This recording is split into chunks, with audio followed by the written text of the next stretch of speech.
In 2011 already, there was a lot of talk about the Tea Party and how people didn't believe in the government anymore. So get rid of welfare, get rid of public schools, lop off, the Environmental Protection Agency.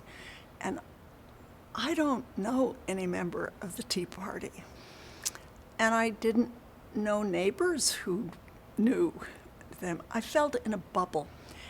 And I thought I have to get out of my bubble and climb into an equal and opposite bubble, because even then people were deciding maybe we can't talk to each other, we're that different. Louisiana was the second poorest state in the Union. It had the worst life expectancy, and it took more money from the federal government in aid than it gave to it in tax dollars, and reviled the federal government. So that's where I began scratching my head. This is a paradox. I came to call it the red state paradox.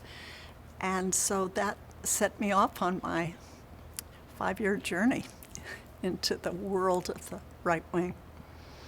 We know if you disempower people, they have elevated cortisol, the stress hormone, more shame. They suffer physically, more health problems.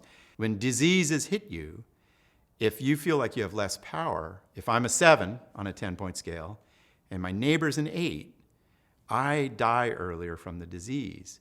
If you are disempowered as a kid and you don't grow up with resources and influence, right?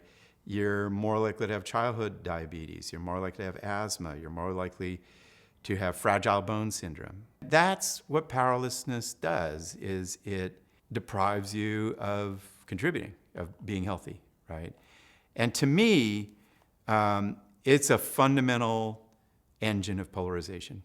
And then we have tremendous amount of disinformation and manipulation of people for political purposes that, riles up hate and distancing. The more polarization there is, like in this country, Republicans and Democrats, et cetera, those folks, people now avoid people from anything that's not their exact point of view. Avoidance far worsens polarization.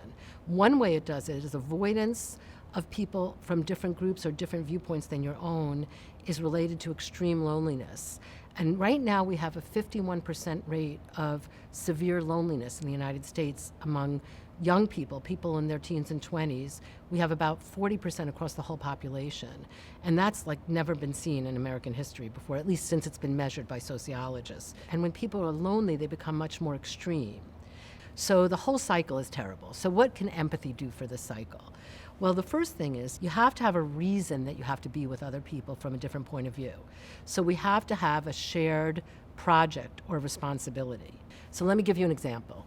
My first project working in post-war reconciliation was in the countries of the former Yugoslavia.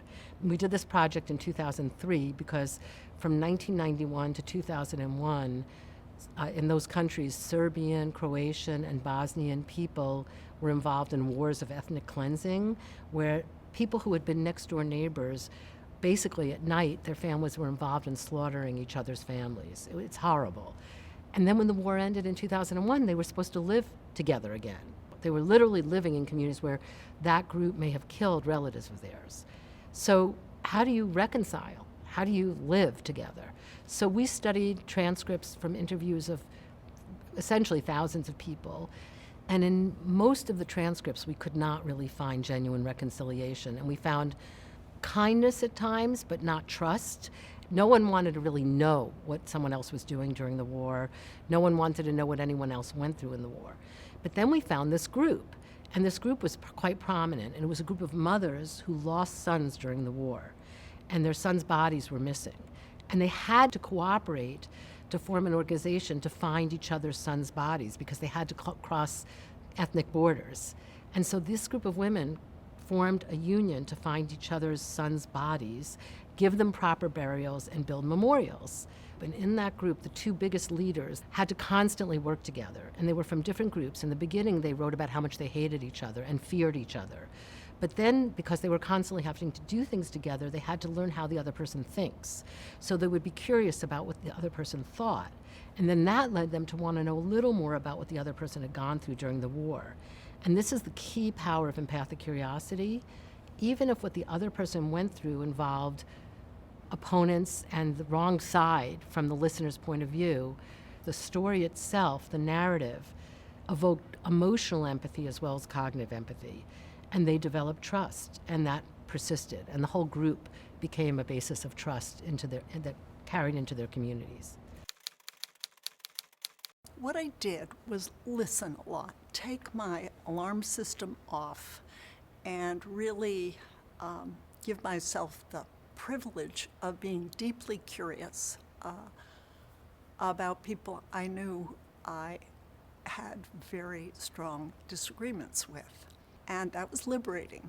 And when they would hear I was coming, they folded arms. We know what you think of us. You think we're backward, and you think we're uneducated, and you think we're prejudiced and homophobic. We know.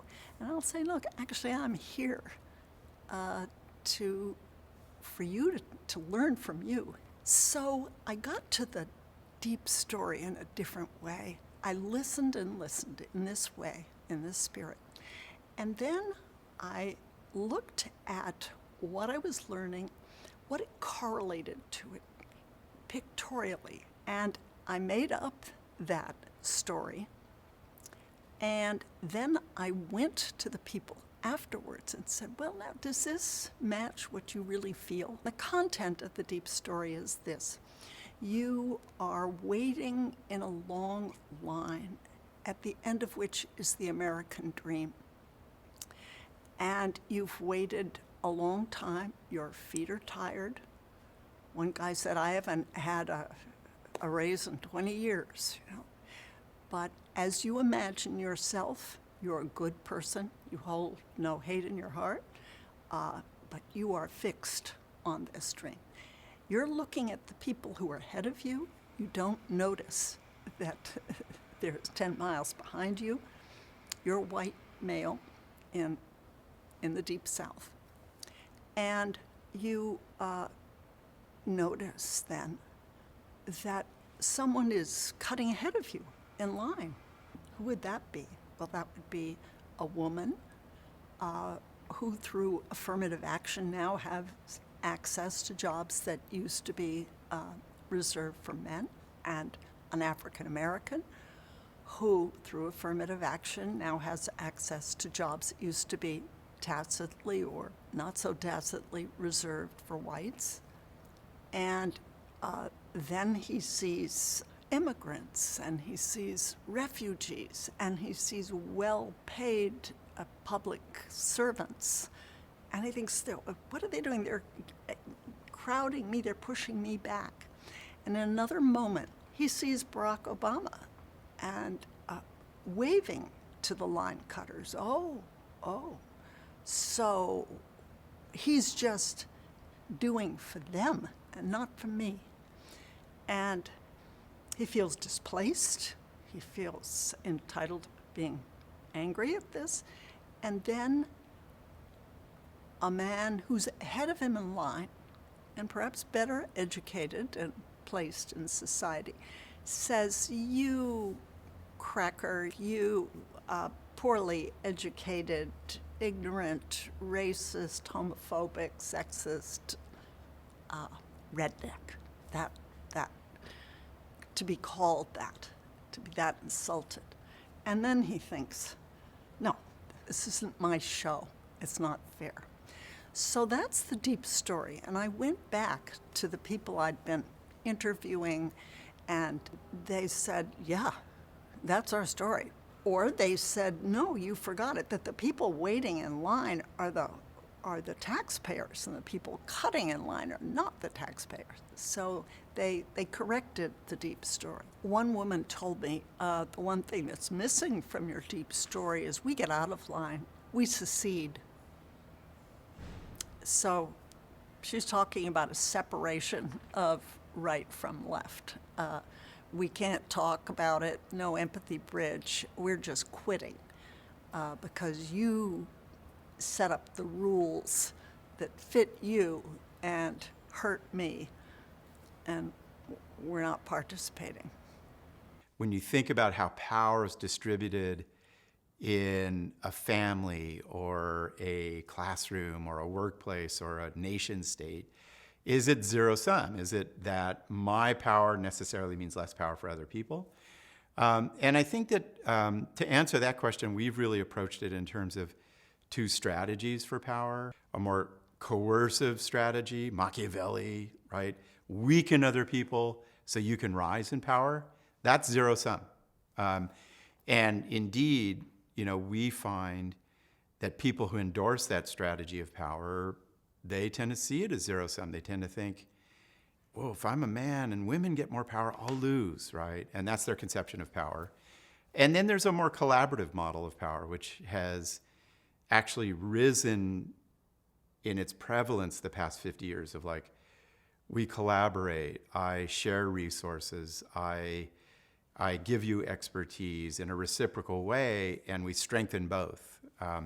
And so it depends on the strategies of the individual and the context. Some contexts are very zero-sum, right? Hedge funds. Other contexts, emergency rooms or certain classrooms in schools are more collaborative. They really try to lift up the power of everybody. I think people are hungry for not just change, but they're also hungry for a narrative to make sense of things. Because there's an overwhelming sort of privileging of right-wing narratives or privileging of sort of conservative talking points as the entry points into what we can actually discuss. And I see people eschewing that in ways that are helpful, which is not entering from the way that they tell us the problem exists, but actually animating the problem from our own terrains. I think that is a starting point for something. What it's going to fundamentally change, or if it's going to fundamentally change anything, I can't necessarily say.